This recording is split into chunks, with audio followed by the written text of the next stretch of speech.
we were discussing about the exotoxins of bacteria last time, and we are about to start the endotoxins. So we know that the endotoxins, these are the LPS or lipopolysaccharide of the gram negative bacteria.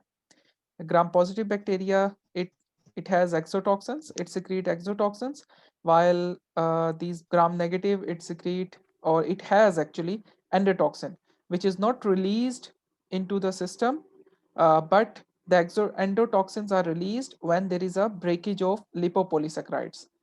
If we see here, uh, in this picture, you can see we have this oligosaccharide core oligosaccharides, and we have this lipid A molecule.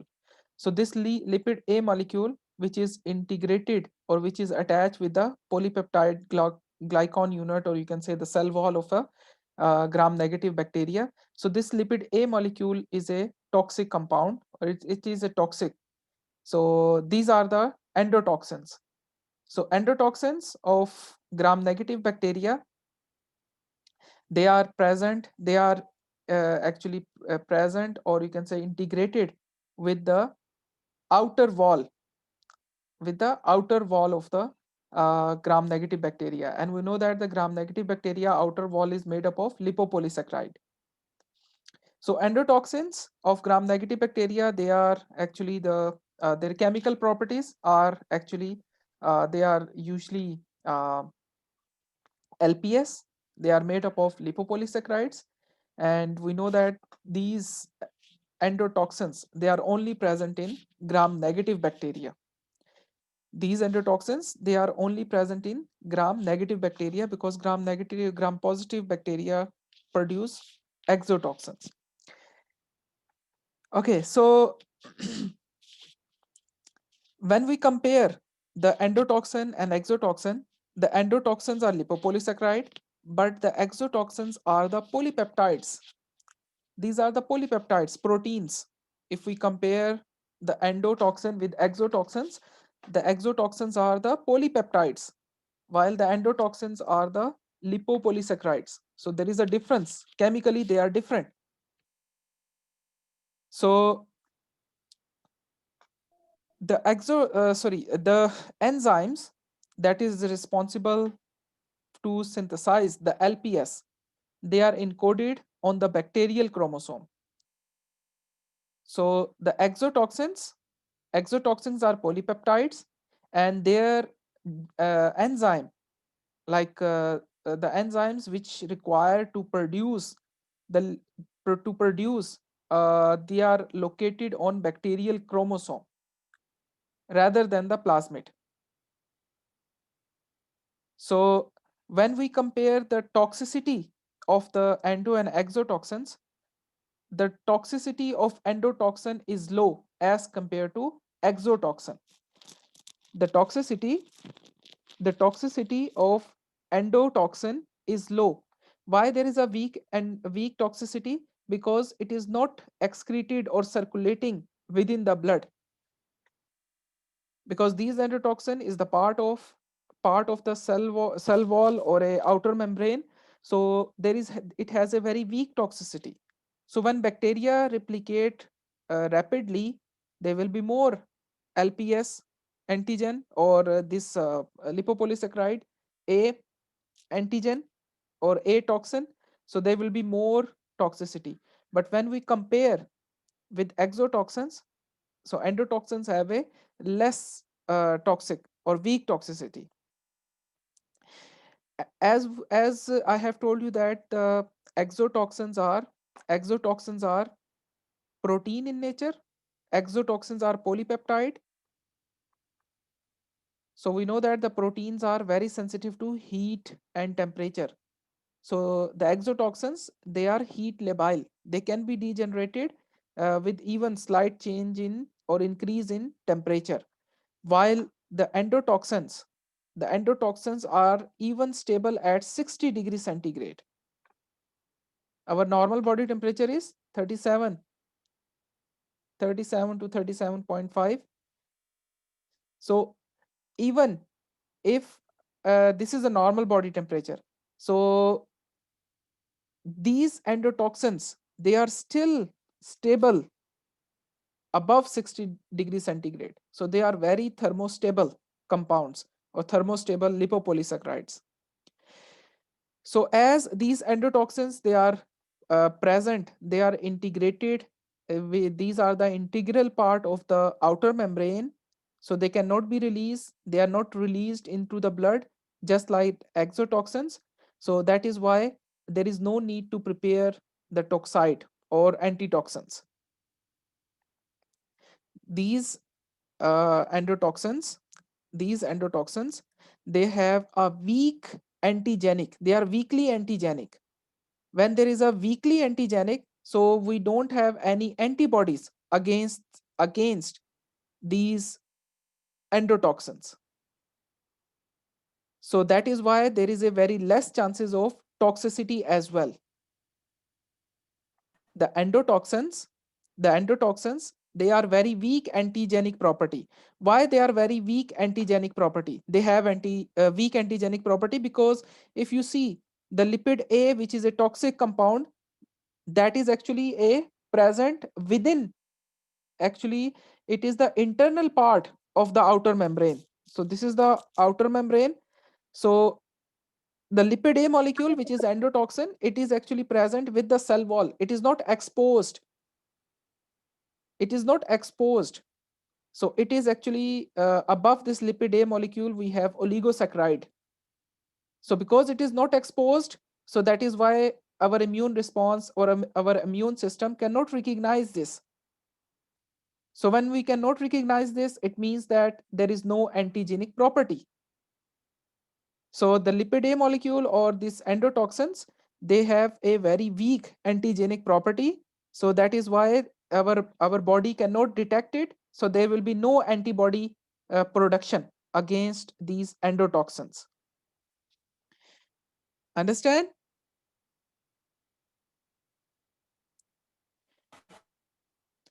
As well as there is no antibodies, as well as there is no antitoxins.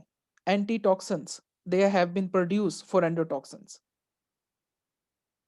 And when we have no when there is no antigenic property, so we also don't have a vaccine.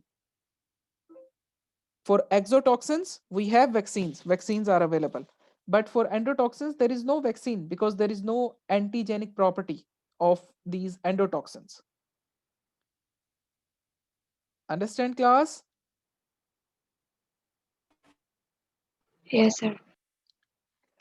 So the major site of action, like when we discuss the site of action, all the endotoxins, generally all the endotoxins, they actually produce fever and shock in humans or in organism. All the endotoxins, all endotoxins, they produce fever and shock. These are the two major characteristic feature of these antitoxins.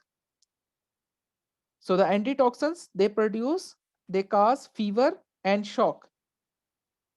So how they cause fever and shock? What is the pathogenesis of this fever and shock? The endotoxin, their major site is macrophages. So how they actually activate the macrophages? The endotoxins, they release from the surface of gram-negative bacteria, and then they bind with the LPS binding protein in plasma. So in our blood, we have LPS or lipopolysaccharide binding proteins that is present. So these lipid A molecule or endotoxin, it bind with this protein in the plasma, and when it bind with this protein, it form a complex structure. It form a complex structure. LPS binding, endotoxin plus protein. So it form a complex structure. The macrophage, especially CD14 macrophages, they have a receptor to bind with this complex. The macrophage, especially CD14 macrophages, they have a receptor to bind this complex. So when this complex bind with this CD4 receptor, it will activate the macrophage. So this is a macrophage surface. We have the receptors. So when complex bind with this CD4, it will activate the toll-like receptors, that is TLR4. You are studying immunology, you must know what is toll-like receptors. So when these toll-like receptors are activated, that will result that will result in the synthesis of the inflammatory mediators. When the toll-like receptors are activated, macrophages become active. They become activated. When they are activated, the macrophages will start synthesizing the cytokines. They will start producing cytokines. For example, interleukin 1, interleukin 6, TNF factor, tumor necrosis factor, nitric oxide, and so on. So these cytokines, interleukins, TNF, and nitrous oxide, these are the major, you can say, component which lead to fever and shock. These compounds, these immunological or inflammatory mediators, that will lead to a immune response or inflammatory response, sorry, not immune, inflammatory response, and ultimately the patient will suffer with high grade fever, and as well as there will be a shock. So how fever occur? The interleukin 1 and interleukin 6, interleukin 1 and interleukin 6, they are secreted by the macrophages, and these interleukin 6, 1 and 6, it travel through the blood, reach to the thermoregulatory center in the brain, hypothalamus, where it actually cause or increase the body temperature. So this is actually the pathogenesis of fever. This figure, it is actually showing the pathogenesis of fever. So I told you that the fever and the shock, these are the two major uh, symptoms which appears against these gram negative or endotoxin infection, or against this endotoxin. So when I talk about the shock, the most common shock which this gram negative bacteria cause, that is septic shock. So septic shock involve hypotension. So the patient developing this septic shock, the patient will have hypotension, patient will have tachycardia. So blood pressure will be low, there will be a hypotension. So blood pressure will be low, the patient will suffer with the tachycardia, as well as the patient will develop tachypnea. What is tachypnea?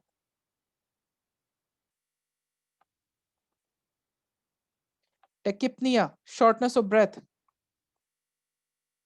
So because this is actually the shock condition, so in shock, the patient develop hypotension, patient develop tachycardia, increase heart rate, patient develop tachypnea.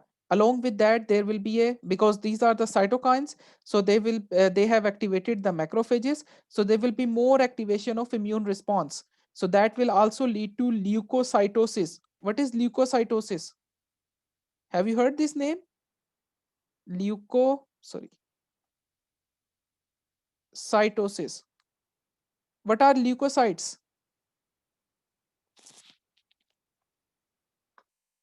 Yes, class. What are leukocytes?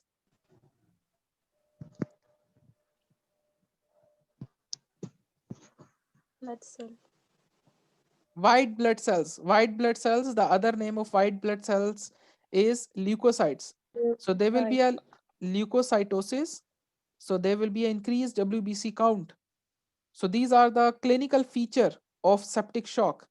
So patient develop hypotension, patient develop tachycardia, patient develop a tachypnea, patient develop a leukocytosis. So this septic shock is one of the leading cause that will lead to death. That will lead to death. Okay. So that is why we need to treat the patient. We need to treat this septic shock patient immediately. So now, who will tell me what is the first line drug for septic shock? Norepinephrine. Very good. Norepinephrine. I ask because we studied this drug in pharmacology. So norepinephrine, it is the first line drug for this septic shock. Good. Okay, so this is the first contribution, that is lead to a fever. Second, these endotoxins cause activation of macrophages. After activation of macrophages, they also activate the coagulation cascade. Coagulation cascade, especially it secrete interleukin 1 and TNF alpha. It activate the coagulation system. So what will happen? There will be a increased thromboembolism. There will be a increased thromboembolism. So what is thromboembolism? There will be a increased platelet aggregation. So due to this interleukin and this TNF, there will be a coagulation cascade. What is coagulation cascade? Increase clotting.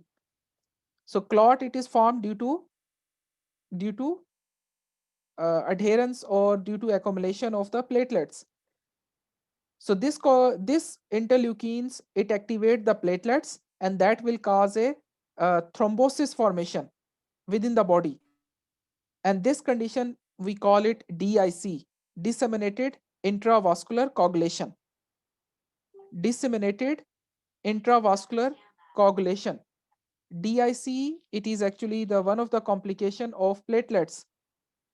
So increase activation of platelets, that platelets will form the blood clot within the capillaries. uh, they can form a clot in big vessels, and they can form a blood clot in small capillaries. So what will happen?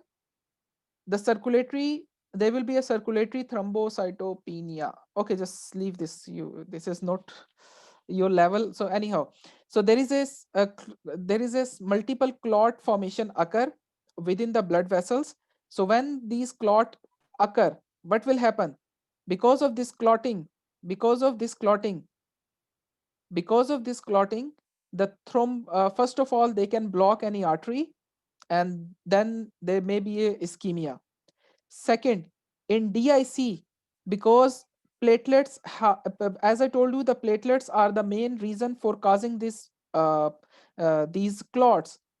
So within the blood, the platelet concentration will drop. Platelet concentration will drop.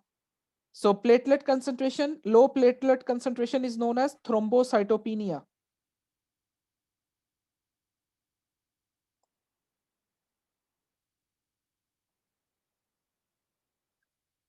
So there is a thrombocytopenia. So circulatory platelets will drop.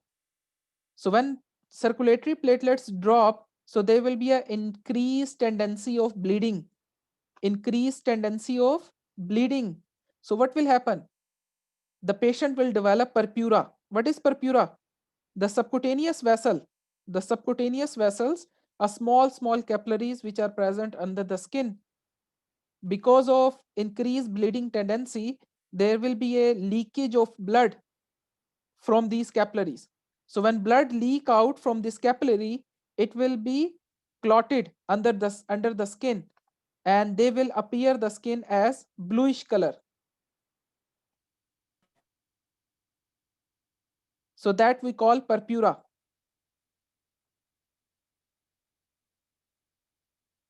You may have like in normally we also the purpura may develop in your body. Have you had this experience?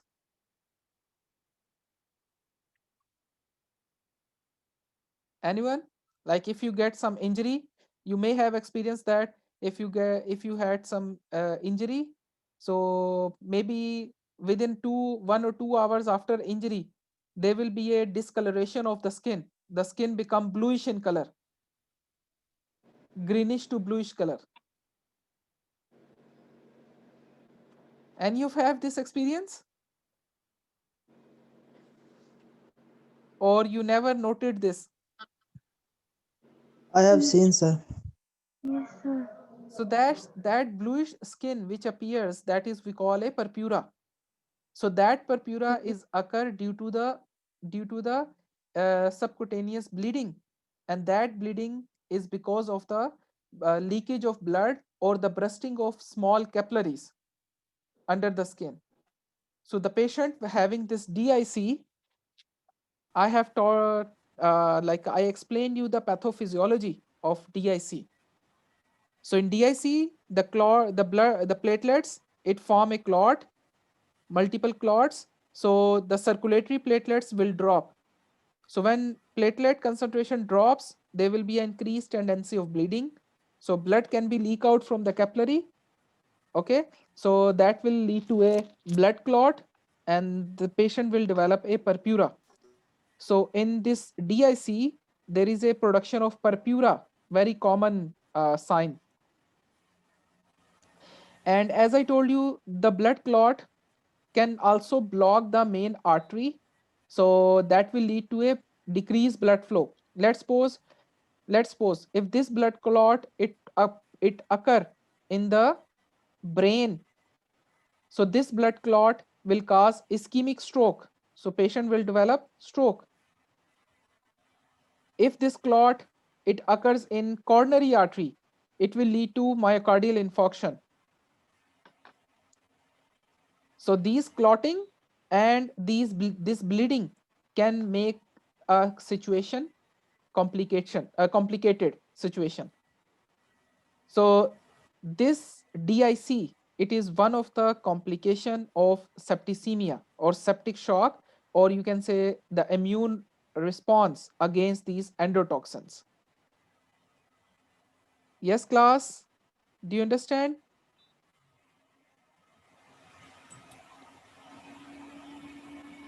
Yes.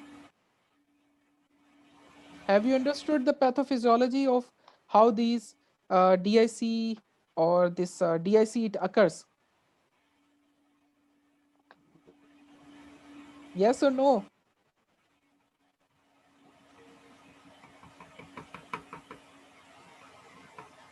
What happened today? Nobody is responding.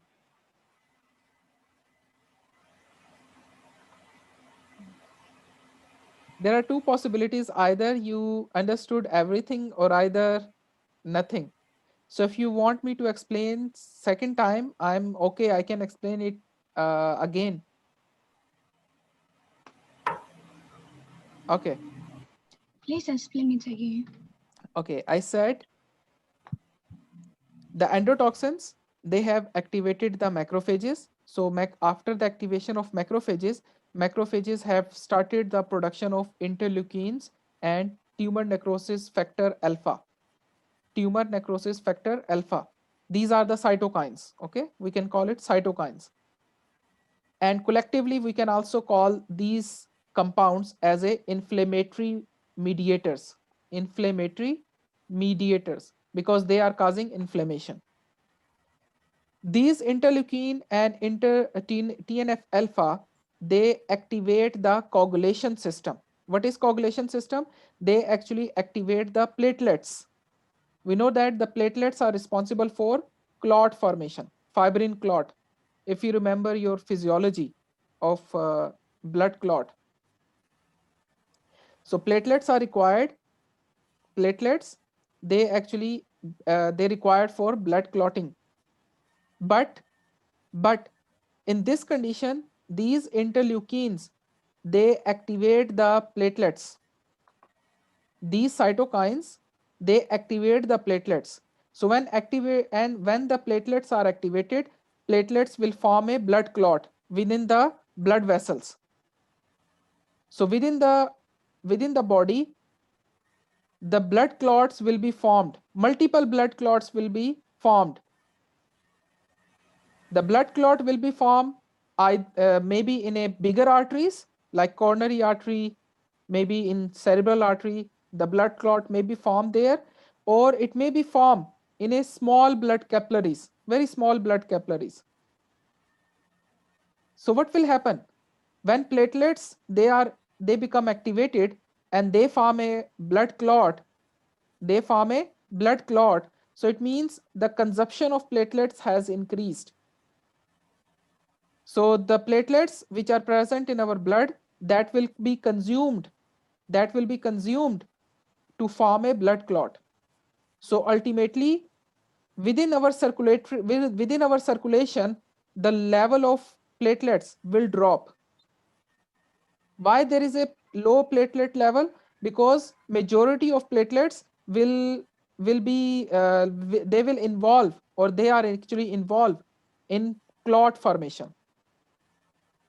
So majority of platelets they are making clots, while circulatory or free platelets they are, their quantity in the blood will drop. It will decrease. So we know that when there is a decreased platelets in the blood, what will happen? Increased chances of bleeding.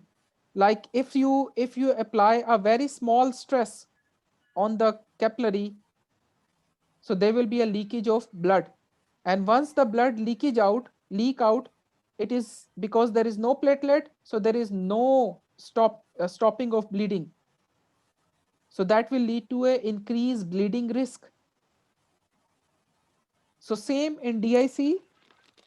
In DIC, the small blood vessels, especially which are present under the skin, these under the skin, these blood capillaries become rupture.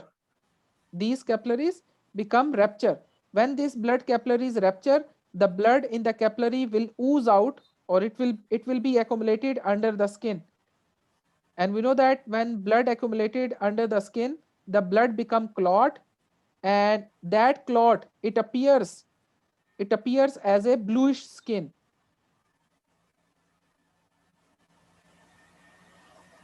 Greenish to bluish color skin. And medically this condition is known as purpura. This is known as purpura. And this purpura, this is one of the feature of DIC.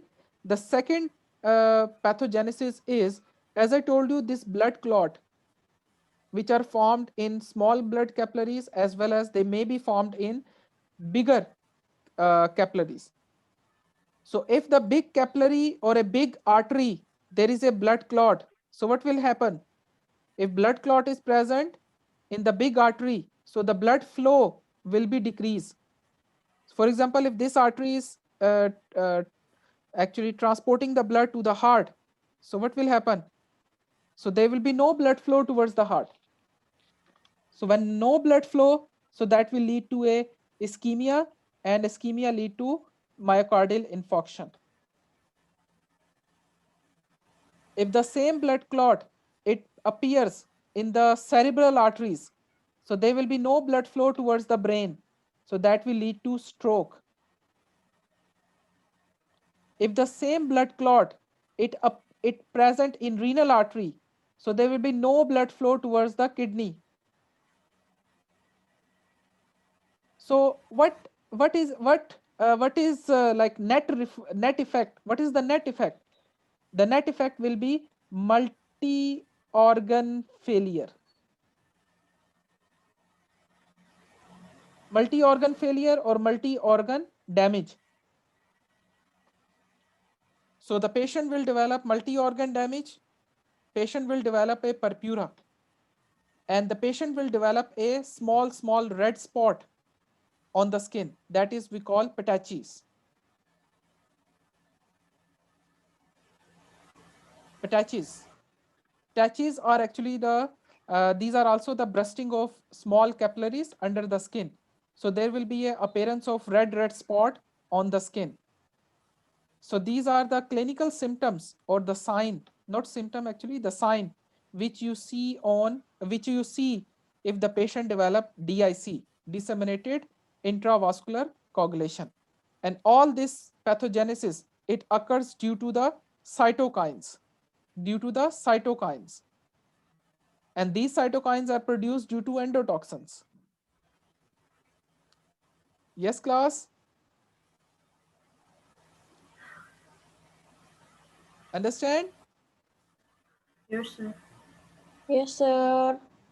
Okay. So this is the second pathogenesis that is caused by these cytokines or due to this endotoxin. First is the fever. So fever is caused by interleukin 6 and interleukin 1, and the same interleukin activate the coagulation system. And the third pathogenesis or third sign, or you can say damage, that is a vascular damage. Third is the vascular damage, and this vascular damage is what? In this vascular damage, there is a septic shock. How there is a septic shock? These endotoxins, they are present in the blood, okay, and the macrophages will produce a cytokines. These cytokines can increase the permeability of the blood vessels. When there is a increased permeability of blood vessel occur, what will happen? If you increase the permeability of a blood vessel, what happen? Can anybody tell me? If you increase the permeability of the blood vessel, we know that the blood vessels, the endothelium is actually connected with each other. So when we increase the permeability, what will happen? Blood will flow to the tissues. Okay, not blood. The fluid part or the plasma, the fluid part will enter from intravascular space to extravascular spaces. So the fluid, wet fluid, the plasma of a blood, it will leak out and it will be accumulated into extravascular spaces or interstitial spaces. So the fluid will be accumulated in the interstitial